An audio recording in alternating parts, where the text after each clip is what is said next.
The government is spending so much money that they're desperately looking for new sources of revenue, even making pot legal so they can tax it. California could have made some big bucks off this $1 billion pot bust in Fresno County. So let's ask our next guest if it's high time pot should be made legal and taxed to the hilt. Rob Kampia is the executive director of the Marijuana Policy Project. Rob, welcome to Happy Hour. Thank you. All right, so how about it? You know, we had this big bust out in California in Fresno County. They said it was worth $1 billion on the street. If it was legal, depending on the tax rate, Cali could have made some big money.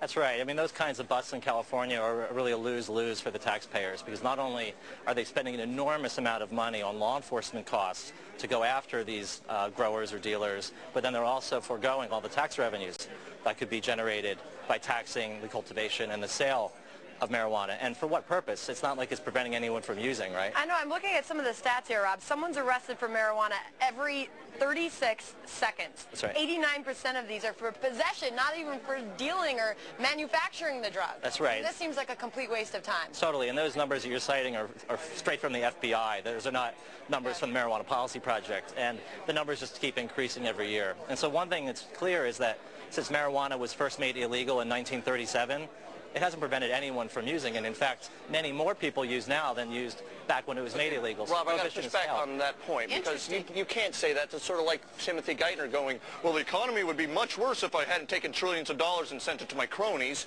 Dude, you don't know. We could have an epidemic of pot use in this country, and everybody's laying around watching cartoons on their living room all night, every night. Well, one thing we do know is that almost anyone who wants to buy marijuana can find it already. And the younger you are, the more likely it is that you'll be able to buy it, including in high schools.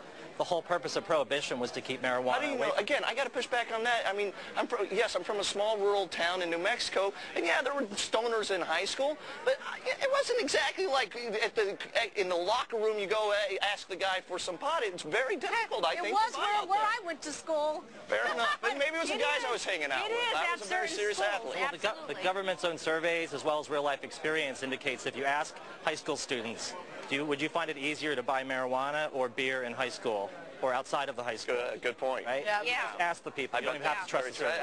That's a very good point there, you know, because in high school you have the kids out there waiting saying, hey, can you buy me a six-pack, asking other people. Exactly. Whereas they can go and buy the pot themselves.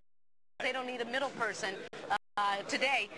Well, however, what about the argument that, as Cody says, you know, the fear is that we're going to have a nation of stoners and of lazy people, and, you know, you can't get your butt up to go to work, and productivity in this country is just going to plummet.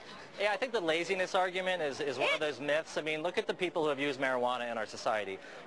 Carl Sagan, Barack Obama, Newt Gingrich, Clarence Thomas. Bill Clinton? Oh, wait, he didn't inhale. Bush, number 2.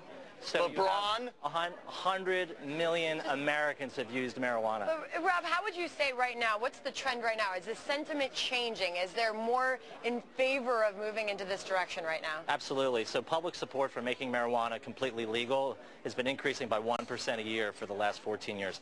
The national polling shows 41% of the American people want to end marijuana prohibition and make it legal. And that's 49% approve Barack Obama as of today. So it's almost equal. Our numbers are trending in the right direction. More people approve of marijuana than... Yeah, his numbers are going down. Presidents are going down. Wow. Unbelievable. That's going to be a chart to track. Thank you for joining us. You guys want to make a bet? When will marijuana be higher approved than President Obama? The bet. 6 months? 2 years? Say 2 years. All right, 2 years. 2 years. I'll take the under on it. Obama's